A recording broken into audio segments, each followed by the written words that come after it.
here's a quick lesson on interest.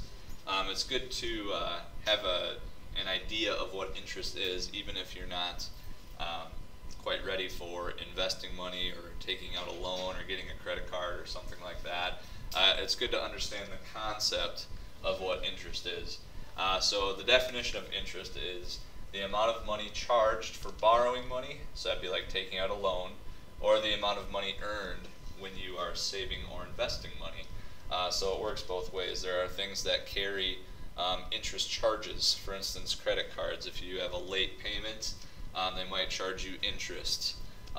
Some things automatically come with interest. When you start looking at like house payments and things like that too, there's all sorts of different stuff that can carry interest. And the later that you are on those payments, the worse it can come out.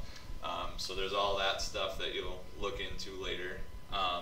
But you can also invest money or put money into a savings account that'll pay, actually take the value, the dollar amount that you put in, and it'll pay you a certain percentage each year so that it can grow. Now savings accounts these days don't usually carry a high interest, so there are other forms of investment that can help you get more money faster, but those are a little more high risk. Like I said, I just want you to understand the concept of interest so that when you get to the point where you have a credit card, it's something that you can talk about with your parents or with some financial people so that you can get the best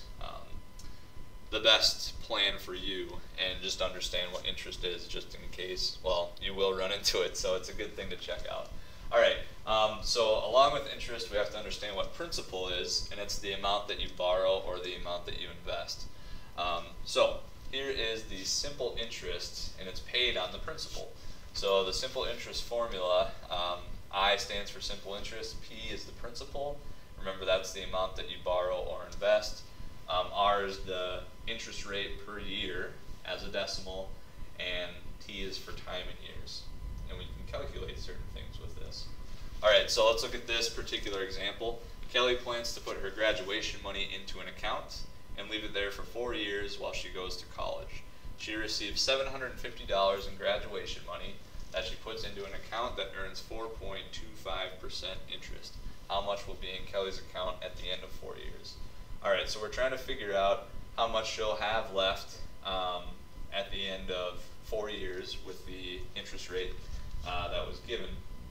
So we'll be solving for I, but we do know a couple things here. We have the principal, that's the amount that she's going to invest. She's going to put in $750 into a savings account. And then we also know the interest rate per year. It's 4.25%. But we have to put that in as a decimal.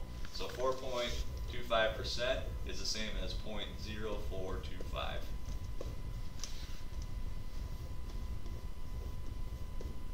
Okay? And then for how long? Well, it'll be for 4 years. If we multiply all three of those together, see if I can pull up my calculator here. There we go.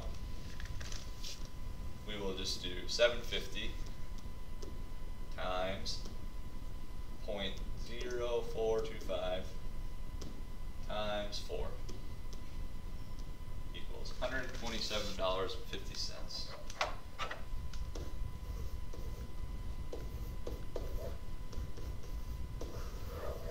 Alright, so after 4 years, that's how much money, how much extra money she would receive from putting her graduation money into an account. Doesn't seem like much, but hey, it's better than nothing, right? Better than just having the $750. It's an extra almost $130. But as I told you, a lot of savings accounts don't really accumulate much money over time. There are other accounts you can look into. All right, last example here. This is a little different. So we've got Randy, who wants to move his savings account to a new bank that pays a better interest rate of 3.5%, so that he can earn $100 in interest faster than at his old bank. if he moves $800 to the new bank, how long will it take for him to earn the $100 in interest? This is a little different because here they give us how much he wants to earn in interest. So we know that he wants to obtain $100, okay? Whereas before we didn't know how much she would receive by doing this. So we know that he's putting in $800, that's his principal. We do not, we do know it's 3.5% rate, which is 0.035, okay, as a decimal. But we do not know how long it will take, and that's what we're solving for.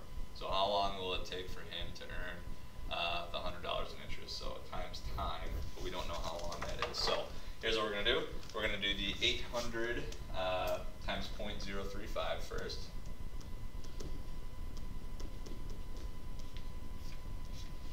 And we get 28.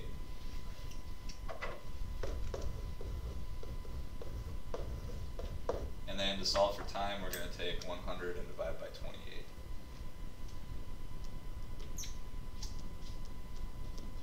And we get about a little over 3.5 years.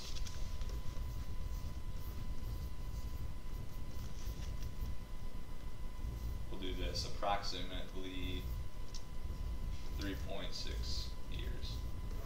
So again, you can see that it's going to take quite a long time for that to happen. As I told you before, those savings accounts don't really grow quickly. All right, but that's all I wanted you to check out from this lesson on interest.